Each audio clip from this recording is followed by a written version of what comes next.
O nosso estudo de hoje está no Evangelho de Marcos, capítulo 8, versículo 2. Tenho compaixão da multidão. Emmanuel comenta na lição 6 do livro Vinha de Luz, multidões. Os espíritos verdadeiramente educados representam em todos os tempos grandes devedores à multidão. Raros homens, no entanto, compreendem esse imperativo das leis espirituais.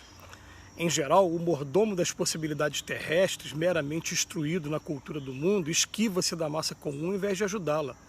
Explora-lhe as paixões, mantém-lhe a ignorância e costuma roubar-lhe o ensejo de progresso.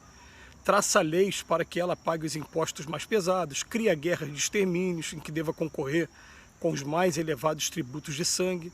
O sacerdócio organizado quase sempre impõe-lhe sombras, enquanto a filosofia e a ciência lhe oferece sorrisos escarnecedores. Em todos os tempos e situações políticas, conta o povo com escassos amigos e adversários em legiões. Acima de todas as possibilidades humanas, entretanto, a multidão dispõe do amigo divino, e Jesus prossegue trabalhando. Ele que passou no planeta entre pescadores e proletários, aleijados e cegos, velhos cansados e mães aflitas, volta-se para a turba sofredora e alimenta-lhe a esperança, como naquele momento da multiplicação dos pães. Lembra-te, meu amigo, de que és parte integrante da multidão terrestre. O Senhor observa o que fazes. Não roubes o pão da vida. Procure multiplicá-lo. Em multidões. Essa frase inicial que Emmanuel emprega aqui para a gente, fala que os espíritos verdadeiramente educados representam em todos os tempos grandes devedores à multidão. Vamos pensar assim, né? Se você está à frente de uma coletividade qualquer, né, em um determinado período, significa que você tem alguma coisa a mais para fazer por aquela coletividade do que a massa comum, né? E normalmente a gente tem conhecimento, tem as informações de que essas pessoas, elas são devedores, sim, são devedores que vêm de alguma maneira compensar tudo aquilo que fizeram. Gente, é impressionante o que eu vou falar aqui para vocês, né? A gente vai vendo assim, normalmente aquelas pessoas mais comprometidas são pessoas que cansaram do erro e que já vieram com aquele propósito, já nasceram com aquele propósito. Não, dessa vez eu tenho que aproveitar a oportunidade, vou usar uma palavra aqui, né, de redenção, para poder realmente fazer alguma coisa que não atrapalhe mais do que eu já atrapalhei no passado. E o que impressiona, por exemplo, é você ouvir dentro da doutrina espírita, o Chico Xavier, por exemplo, ele dizer que ele se comprometeu muito com a Guerra dos 100 anos entre França e Inglaterra, né, uma guerra bastante antiga já, mas, né, que vem trazendo consequências dessa guerra até hoje.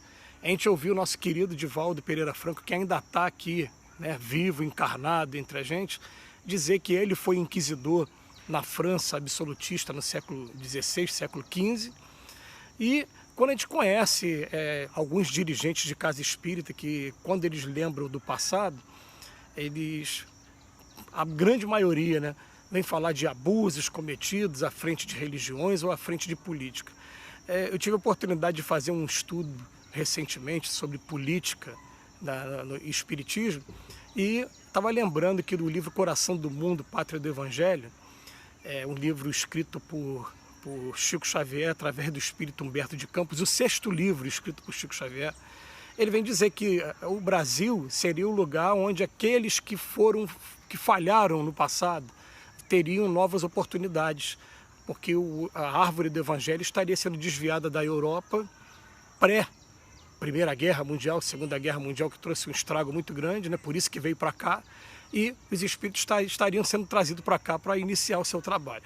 Bem, concordem ou não concordem, eu consegui ver que muitos daqueles que são os mais dedicados, eles parecem que eles têm dentro deles aquela determinação em agora querer aproveitar a oportunidade e fazer algum trabalho que realmente vale a pena e não ficar só comprometendo. De maneira que não é muito difícil a gente pensar, poxa, se eu estou vivendo numa coletividade, por que eu tenho esse conhecimento a mais, né? Esse saber a mais que a maioria das pessoas não tem?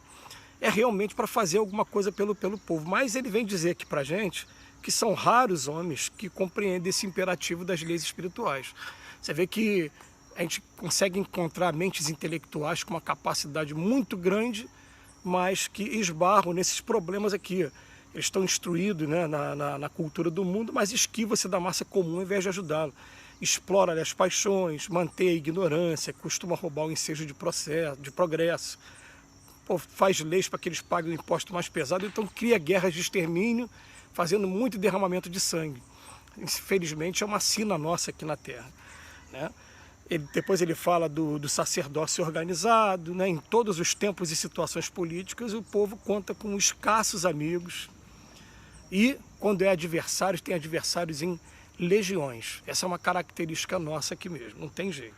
Então é questão da gente começar a pensar assim, peraí, né? O conhecimento que eu tenho, não diz lá Jesus que a candeeira não foi feita para você acender e botar num lugar escondido, tem que botar em um local para ficar à disposição de todos. Então é interessante que ele mesmo, em momento nenhum, ele condena você buscar o conhecimento, buscar o saber. O Espírito de verdade fala, amai-vos em primeiro lugar, instruí-vos em segundo. Então, quanto mais a gente buscar o conhecimento, mais a gente se torna capaz para estar fazendo a diferença de alguma maneira. Então, até a gente quando vai falar da riqueza e da pobreza, que são provas, né? A pessoa que está vivendo a prova da riqueza, ele tem duas oportunidades que também raramente são aproveitadas. Uma é de buscar o maior conhecimento, bagagem de conhecimento intelectual possível. Então vale a pena sim fazer cursos de pós-graduação, de doutorado, especializações, sai do país para poder estudar, mas quando volta, a candeeira não pode ficar embaixo da cama, a candeeira tem que ficar ali. Então eu vou usar o conhecimento que eu tenho a partir de agora para estar distribuindo para as pessoas, né? Eu vou fazer uma confissão aqui, né? Eu mesmo comecei a estudar música e gostava muito de estudar Chopin e às vezes estudava músicas durante 5, 6 meses até a música ficar legal. E depois cheguei à conclusão, falei, peraí, não, eu vou tentar tocar a música mais popular possível, porque Chopin está me colocando com um público muito restrito, muito seleto, e não é isso o objetivo. O objetivo é você cantar as músicas que sejam mais populares e tentar passar uma mensagem na música, né? Então a gente vai procurando fazer isso. Ele coloca pra gente aqui, ó, Jesus prossegue trabalhando. Ele que passou no planeta entre pescadores e proletários, aleijados e cegos, uma inteligência muito acima da nossa, uma capacidade muito acima da nossa, um conhecimento de medicina que a gente até hoje não chegou nela ainda, né? A gente já descobriu o magnetismo humano, essa capacidade que você tem quando você traz consigo uma alegria, uma felicidade, uma fé, e você chegar perto das pessoas e aliviar a dor da pessoa só com o seu contato. Isso a gente está aprendendo que isso é científico agora, isso não é mais questão de acreditar ou deixar de acreditar, já tem aparelhos medindo isso. Jesus já trazia esse conhecimento de medicina, né? Teve as curas que Jesus praticou, em umas era só fluídica, ele só jogava ali a força da fé dele, do pensamento dele, mas tinha outros que ele até manipulava os fluidos. Tem uma que ele chega, você imagina hoje, nos dias de hoje, gente, uma pessoa de repente cospe no chão, no barro, mistura a saliva ali, porque pra gente vai falar cuspe, vamos falar o vulgar, né?